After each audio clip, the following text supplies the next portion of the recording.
আসসালামু আলাইকুম রহমতুল্লাহি অবরকাতুহ।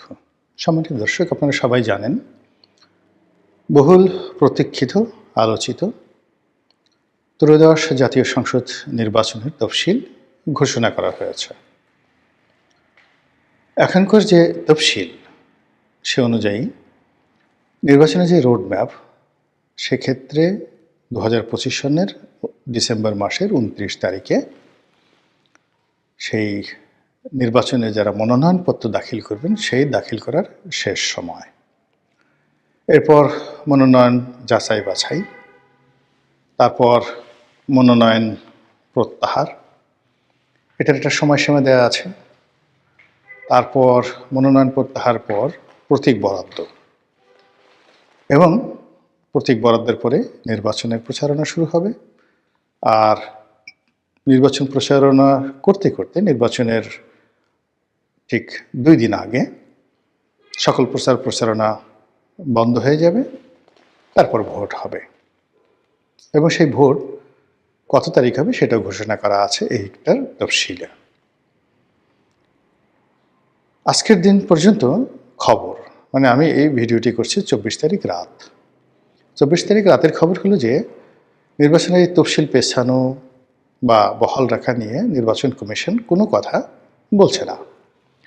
পুরো নির্বাচন কমিশনের মধ্যে এক ধরনের সম্মোহন কাজ করছে, এক ধরনের আতঙ্ক কাজ করছে, এক ধরনের ভয় কাজ করছে, দ্বিধা সংকোচ কাজ করছে। এর কারণ হলো বাংলাদেশের রাজপুরুষ জনাব তারেক রহমান সাহেব 27 তারিখ নির্বাচন কমিশন অফিসে যাবেন। সেদিন তিনি ভোটার হবেন। তারপর সেই দিন তিনি মনোনয়নপত্র দাখিল করবেন, ইত্যাদি আরও অনেক কিছু। এখন এটা নিয়ে নির্বাচন কমিশনের একটা টেনশন হলো অতীতে যে নির্বাচনগুলো হয়েছে, তিনটি নির্বাচন 14, 18 এবং 24, এই নির্বাচনের সঙ্গে যারা সংশ্লিষ্ট ছিলেন, ডিসি, এসপি, নির্বাচন কমিশনার, প্রধান নির্বাচন কমিশনার, সকলের কপাল পুড়েছে, বিশ্রী রকম পরিবেশ পরিস্থিতির মধ্যে পড়েছে। যার ফলে কি হলো, এখনকার যে ইলেকশন কমিশনে যারা কর্তা ব্যক্তি রয়েছেন তাদের নিজের অজান্তে তাদের মধ্যে এক ধরনের সাইকোলজিক্যাল প্রেশার, মনস্তাত্ত্বিক চাপ তারা অনুভব করবেন। এই জন্য করবেন বর্তমান যে আইন বা কানুন, সেই কানুনের অনুযায়ী নির্বাচনের যে তফসিল, সেই তফসিল ঘোষণার পরে আর ভোটার হওয়ার কোনো সুযোগ নেই। তো সেক্ষেত্রে যদি এই তফসিল বহাল থাকে তাহলে 27 তারিখে কিভাবে জনাব তারেক রহমান সাহেব ভোটার হবেন? This is one. যদি 27 তারিখে উনি ভোটার হন তাহলে দুটো প্রশ্ন। এটা নির্বাচন কমিশন কেন করল? এই মুহূর্তে এটা নিয়ে হয়তো কথাবার্তা হবে না, কিন্তু আগামীতে যখন আবার গণেশ উল্টে যাবে ঠিক সেই সময়টাতে এদের অবস্থা নুরুল হুদা বা হাবিবুল আওয়াল, সাবেক সিইসি, এদের মতো যে হবে না এ কথা বলা যাচ্ছে না। ফলে এটা নিয়ে তারা একটা মনস্তাত্ত্বিক সমস্যার মধ্যে আছে। 2 নম্বর হলো যে নির্বাচনের যে তফসিল, সেই তফসিলটা যদি আবার পিছিয়ে দেওয়া হয় 7 দিন, 10 দিন, 15 দিন, তারপর যদি তারেক রহমান সাহেবকে ভোটার করা হয়, তখন বিরোধী দল জামাত থেকে শুরু করে অন্যান্য রাজনৈতিক দল 10 মুখে বলবে, হায় হায়, ইজ্জত গেল, জাত গেল, কি দরকার আর নির্বাচন? তারেক রহমান সাহেবের জন্য একটা শিডিউল পিছানো হলো, আমরা তো কেউ বলিনি। তারেক রহমান সাহেবের জন্যই এত কিছু করা হলো, তো দরকার কি নির্বাচন? আপনারা একটা একতরফা নির্বাচনের একটা ফলাফল তৈরি করেন, আমাদের কাছে পাঠিয়ে দেন, আমরা সেটা স্বাক্ষর করে দিয়ে বা নো অবজেকশন দিয়ে আপনারা ঘোষণা করে বিএনপিকে 300 আসনে জয়লাভ করিয়ে তারপর তারেক রহমান সাহেবকে বঙ্গভবনে পাঠিয়ে দেন প্রধানমন্ত্রী হিসেবে শপথ গ্রহণ করানোর জন্য। অসুবিধা কি? কোনো অসুবিধা নাই তো। তো এই যে কথাগুলো হবে, নিশ্চিত হবে, এতে কোনো সন্দেহ নেই। একটা হলো যদি বর্তমান বিধি ব্যবস্থা অনুযায়ী তারেক রহমান সাহেবকে কোনো রকম শিডিউল পরিবর্তন না করে তাকে ভোটার করা হয়, তাহলে পুরো নির্বাচনের বিধি ব্যবস্থা, আইন কানুন, নির্বাচন কমিশন আগামীতে একটা ফায়ারের মধ্যে পড়বে, এতে কোনো সন্দেহ নেই। ২ নম্বর হলো যে নির্বাচন কমিশনকে যদি তারেক রহমান সাহেবকে ভোটার করতে গিয়ে তার শিডিউল চেঞ্জ করতে হয়, তাহলেও কিন্তু ওই যে যেটি বললাম, তারা ঠাট্টা, মশকরা, টিটকারি থেকে শুরু করে মানে যেটাকে বলা হয় সাইবার বুলিং, সেই সাইবার বুলিংয়ের মধ্যে সবাই পড়ে যাবে এবং তাদের নিরপেক্ষতা নিয়ে, সততা নিয়ে, দক্ষতা নিয়ে নানা রকম টিটকারি, টিপ্পনি কাটা হবে।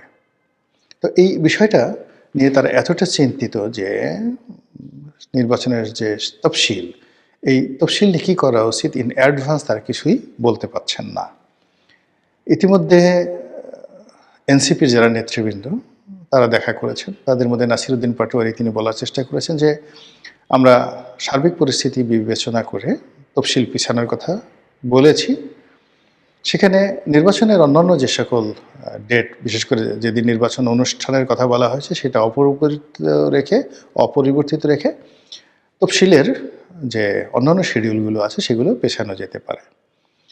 তো যদি এই ধরনের কোনো কথাবার্তা বলার আগে নির্বাচন কমিশন যে কোনো একটা ঘটনা, যেমন হাদির ঘটনা যখন ঘটলো, ঠিক সেই সময়টাতে যদি তারা স্মার্টলি নির্বাচনের তফসিলটা 15 দিন পিছিয়ে দিত, তাহলে কিন্তু আজকের এই দিনের মতো এরকম সমস্যা হতো না। এটা হলো রিয়ালিটি। কিন্তু সেটা নির্বাচন কমিশন করতে পারেনি। আবার এই যে আমি যে দুটো সমস্যার কথা বললাম জনাব তারেক রহমান সাহেবকে কেন্দ্র করে, এর বাইরে আরেকটি খুব স্পর্শকাতর অবস্থা রয়েছে। সেটা হলো বেগম জিয়ার সুস্থতা, অসুস্থতা। তিনি আসলে হাসপাতালে কেমন আছেন, এই জিনিসগুলো বিএনপির পক্ষ থেকে যা কিছু বলা হচ্ছে, ডক্টর জাহিদ যা কিছু বলছেন, কেউ বিশ্বাস করছেন না। আমি নিজেও এই ব্যাপারে কোনো কিছু বলবো না। জনাব তারেক রহমান সাহেবের আশা, তার সঙ্গে দেখা করা, এবং 2-4টি পত্রিকায় এসছে যে তারেক রহমান সাহেবের আশার সংবাদ পেয়ে বেগম জিয়া সন্তোষ প্রকাশ করেছেন। এই বিষয়গুলো জনমনে স্বস্তি দিচ্ছে না, কেউ বিশ্বাস করছে না। হাদি যখন গুলিবিদ্ধ হলেন, ঢাকা মেডিকেল থেকে যখন তাকে এভার কেয়ারে ট্রান্সফার করা হলো, তখনই সবাই ধরে নিল যে হাদি মারা গেছেন। মূলত একটি বিরূপ পরিস্থিতি এড়ানোর জন্য এভার কেয়ারে রাখা হয়েছে, অ্যাজ বিকজ যে সেখানে এসএসএফ রয়েছে, এবং সেই অবস্থাতে মানুষের সেন্টিমেন্টটিকে আরও লিঙ্গারিং করার জন্য তাকে সিঙ্গাপুরে পাঠানো হয়েছে। কিন্তু হাদি ঢাকা মেডিকেলে যে অবস্থাতে ছিলেন, হি ওয়াজ ক্লিনিক্যালি ডেড। এটা তার যারা মস্তিষ্কের অপারেশন করেছেন তারাই প্রথম দিকে বলেছেন। কিন্তু এটা নিয়ে যে গেম হয়েছে, রিমিক্স হয়েছে, তো ওই রকম মানে পলিটিক্যাল নেতাদের ক্ষেত্রে, রাজা বাদশাদের ক্ষেত্রে এরকম ঘটনা হয়। তো বেগম জিয়ার স্বাস্থ্য নিয়ে, সুস্থতা নিয়ে মানুষের মনে সেই আবেগ রয়েছে, অনুভূতি রয়েছে, নানা রকম যাকে বলা হয় সমীকরণ রয়েছে, নানা রকম ফলাফল নিয়ে নানা রকম বক্তব্য রয়েছে। তো কাজেই এই যে বেগম জিয়ার প্রার্থী হওয়া, মানে উনি প্রার্থী হবেন, তো তাকে প্রার্থী হলে তো তাকে স্বাক্ষর দিতে হবে। তো সেই প্রার্থী হওয়া নিয়ে একটা ধোঁয়াশা আছে। যদি তিনি সুস্থ থাকেন, যদি তিনি অসুস্থ হন, যদি তিনি প্রার্থী হন, যদি তিনি প্রার্থী না হন, এটা নির্বাচনের তফসিলের ক্ষেত্রে একটা বিরাট হুমকি বা ঝামেলা হয়ে আছে। এর বাইরে যেটি হচ্ছে সেটি হলো যে আল্লাহ না করুন যদি বেগম জিয়া সত্যিকার অর্থেই আল্লাহর ডাকে সাড়া দেন, তাহলে কি এই তফসিল থাকবে? প্রশ্নই আসে না। এই তফসিল পিছিয়ে যাবে, এবং সেক্ষেত্রে শুধু তফসিল পেছাবে না, নির্বাচনটা পিছিয়ে যাবে। এবং যারা এখন ক্যালকুলেশনই করতে পারছে না, তারা হয়তো ভাবতেই পারছেন না যে বেগম জিয়ার অনুপস্থিতি আর তারেক রহমান সাহেবের 17 বছর পর বাংলাদেশের প্রত্যাবর্তন, এই দুটোর রসায়ন কেউ মিলাতে পারবেন না। যে পরিস্থিতি তৈরি হবে রাজনীতির অঙ্গনে, সেটা সামাল দেওয়ার মতো অবস্থা বিএনপির কোনো নেতার নেই, স্বয়ং তারেক রহমানেরও থাকবে না। এখানে বিএনপির মধ্যে যতটা না সমস্যা হবে, বিএনপির বাইরে তত বেশি সমস্যা হবে। এখানে হিমালয়ের মতো একটা উচ্চতা নিয়ে তারেক রহমান সাহেবের মাথার উপরে, বিএনপির মাথার উপরে বেগম জিয়ার যে অবস্থান, সেটা কারণে ক্ষমতার যে বলয়গুলো রয়েছে, সেটা ক্যান্টনমেন্ট বলেন, বঙ্গভবন বলেন, অথবা সেক্রেটারিয়েট, সুপ্রিম কোর্ট, অন্যান্য রাজনৈতিক দল, যমুনা, ডক্টর মোহাম্মদ ইউনূস, সবাই এখানে বেগম জিয়াকে কাউন্ট করছেন। কিন্তু যখন এই বেগম জিয়ার প্রসঙ্গটা চলে যাবে, শুধুমাত্র তারেক রহমান সাহেব বিএনপি থাকবে, তখন বিএনপির যারা প্রতিপক্ষ তাদের সবার মধ্যে একটা উল্লাস তৈরি হয়ে যাবে, এমনকি আওয়ামী লীগের মধ্যেও। সেটা যদি হয়, আল্লাহ মাফ করুক, পুরো এখন যে ধরনের রাজনীতির হিসাব রয়েছে, সব হিসাব এলোমেলো হয়ে যাবে। আমি যে কথাগুলো বললাম, এটা কেবলই মাত্র রাজনীতির একটা ধারণা থেকে, গণনা থেকে, এবং এটা হওয়ার সম্ভাবনা খুব খুব বেশি। কিন্তু আমি মনে মনে চাচ্ছি যে আমি যা কিছু বললাম এর একটাও যেন না ঘটে।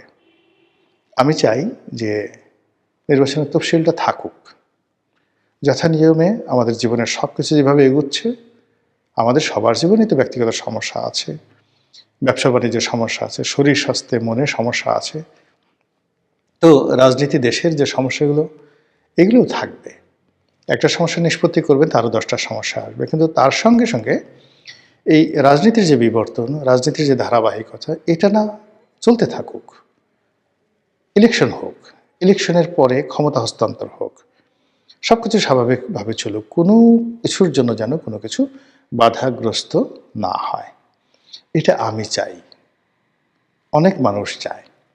কিন্তু প্রকৃতি এমন একটা ব্যাপার, প্রকৃতি মাঝে মধ্যে আমাদেরকে নিয়ে খেলে। সেই নজরুলের কবিতার মতো, খেলিছ এ বিশ্ব লয়ে বিরাট এ শিশু আনমনে। আমাদের জন্য নিয়তি কি রেখেছে, প্রকৃতি আমাদেরকে নিয়ে কীভাবে খেলবে, একমাত্র আল্লাহ রাব্বুল আলামিনই জানেন। তবে একজন বাঙালি হিসেবে, এদেশের একজন আমজনতা হিসেবে অন্তরের অন্তঃস্থল থেকে চাইব আমাদের দেশটি ভালো থাকুক, দেশের সকল মানুষ ভালো থাকুক, এমনকি দেশের পশু পাখি কীটপতঙ্গ, পাহাড় সমুদ্র নদী থেকে শুরু করে বালুকা বেলা সবাই ভালো থাকুক। আল্লাহ যেন আমাদের এই দেশের প্রতি খাস রহমত এবং বরকত নাজিল করেন। আসসালামু আলাইকুম রহমতুল্লাহি ওয়া বারাকাতুহু।